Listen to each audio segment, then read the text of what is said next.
that many times I'm sure that we've all taken time just to stop and reflect many times when we hear what's happening in the news or read the newspapers. Where's all of this leading to? What's going on here? And so I think that now more than ever, we must begin to look at what are the things that we can do that would put us on some firm footing in life, that will enable us to do some things and use some powers that we have, that many of us go through life never ever discovering that we have those things going for us. And part of that, I believe, is knowing what it is your life worth. What is it that gives your life a sense of meaning and purpose? Because once you find that, it puts you in your power place. See, if you know what your life work is, I encourage you to start working on it. If you can't do it all at one time, do just a little bit of it. And if you don't know what it is that you showed up to do, if you don't know why you're here, I encourage you to find out what your purpose is here. What is the meaning of your life? What will be different? Have you ever asked yourself that question? I've done that. I remember coming from a friend of mine's funeral, and I was reflecting on how much time I had left. And I went for a walk in a park thinking about this guy whose life was so promising. And I mean, he wasn't an old guy. He was quite young, in fact. And I thought about all of the things that he said he was going to do, and he never got a chance to do those things. And I started thinking about my own life and how much time I had left to do the things that I would like to do. And at that time, I wasn't sure what my life purpose was, what my life's work was. I wasn't sure about it at that time. And I thought about it quite a lot. I had some idea, but I wasn't convinced. That I don't think I felt worthy. I didn't believe that it could be me to do this kind of work that I'm doing right now. And I say to you that if you begin to take a conscious effort to find out what it is that you're supposed to do, I say that it can literally save your life. I said that it can literally save your life. 85% of the American public, according to recent studies, are going to jobs that they hate, working on jobs that do not challenge them.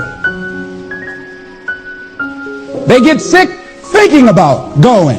Because, see, when you go to a job and you already know how far you can go, you can already see that proverbial glass ceiling. See, when you're going someplace and you already know how much you're going to make, you already know how far you can go, you're in a dead-end position. It erodes your self-esteem. It lowers your sense of yourself. It creates an inner turmoil. It creates an emptiness in you. So I say that your life is worth finding what it is that you're supposed to do. And I'm not saying quit your job. I'm saying find it and do just a little bit of it. Just start working at it just a little bit. But do find out what your work is and hold on to it, and don't let your dream go. Don't let it go. See, and here's something else I want you to begin to look at. Why is it that most people don't pursue their dreams or don't do better than what they're doing if they're capable of doing it? I think that many of us don't go the next step because we don't know what to do yet. And I say that the reason that we don't even explore the possibility of what to do is because subconsciously we don't believe that it can happen for us, and we don't believe that we deserve it. Here's something else. Most people are not living their dreams because of fear, ladies and gentlemen. Fear, limited vision, and lack of self-esteem is what keep most people doing things they don't want to do. That is an illusion that we create in our mind. It is a state of mind that can be changed. So let's look at how we can begin to take some steps to restructure that fear, to begin to expand our visions of ourselves, to begin to increase our self-esteem. Webster said that self-esteem means confidence and satisfaction in oneself. The same reason that people stay in relationships where they're abused or they're unhappy or it's unfulfilling, they can't see themselves beyond that relationship. They can't see themselves enjoying life without that person. They think that this is all that they can do. The same reason that people get stuck at a certain level in life, they can't see things being better for them. And they think that this is it and this is all they deserve. This is all they've ever seen. It's been passed on to them. And they think that this is it for them. Oh no. I was looking what Dr. Blanton, Smiley Blanton, who is a colleague of Dr. Norman Vincent Peale, what he said about fear. He said, fear is the most subtle and destructive of all human diseases. Ladies and gentlemen, fear kills dreams. Fear kills hope. Fear put people in the hospital. Fear can age you. Fear, ladies and gentlemen, can hold you back from doing something that you know within yourself that you're capable of doing, but it will paralyze you. And it seemed like you're in a hypnotic spell. And I ask you a question, what is the benefit? What's the benefit of allowing fear to hold you back? What's the benefit of giving up on yourself? Of not stepping out on life and taking life on? What is the benefit for you? What's the plus in that? It's one of the things I had to ask myself. So I didn't want to make any mistakes. I wanted everybody to like me. I wanted to be perfect the first time I did something. It's not going to happen. You're going to make some mistakes. You're going to hurt some folks' feelings. You're going to create some enemies whenever you decide that you want to begin to take life on. You've got to ask yourself, how long am I going to allow this to hold me back? I like what Zig Ziglar says. He said, fear is false evidence appearing real. So here's what I'm suggesting. How much time do you spend working on you? How much time do you spend every day working on your dream? In the last 90 days, how many books have you read?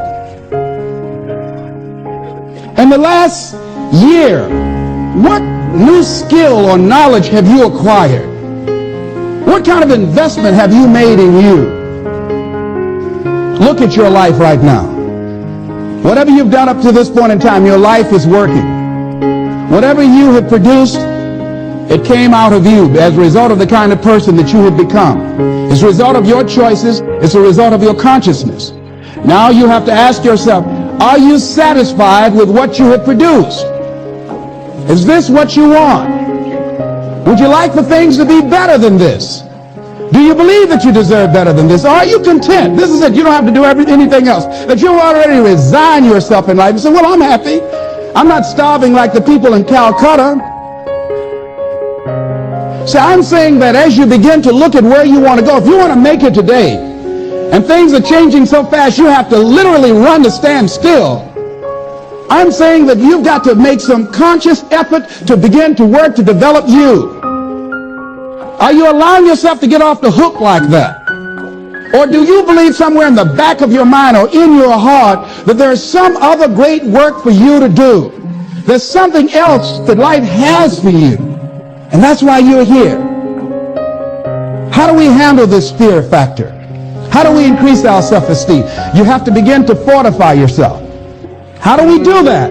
I believe that you have to begin to consciously monitor your inner conversation and start talking to yourself.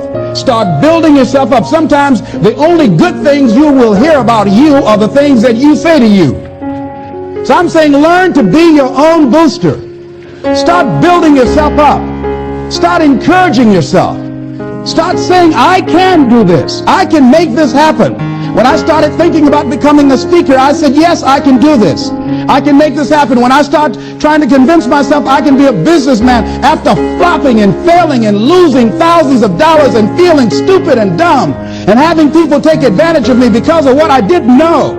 I had to talk to myself because people were saying to me that I was dumb. And somewhere in the back of my mind, I was saying, you're right. Look at what I've done. I had to say, no, Les. Hey, come on, man. Get yourself together. You can handle this. You just haven't figured it out yet. It's all right. This is your training period. This is the tuition you have to pay for what you don't know. You can do this. Other people have done it. It doesn't take an Einstein. Get you some people that can teach you some stuff that you don't know. Get you some people that have done it successfully and learn from them. Take some seminars, workshops, read some books on how to manage a business. Change the way you see yourself and begin to tend to the personal details. Understand that nobody's going to take care of your business better than you.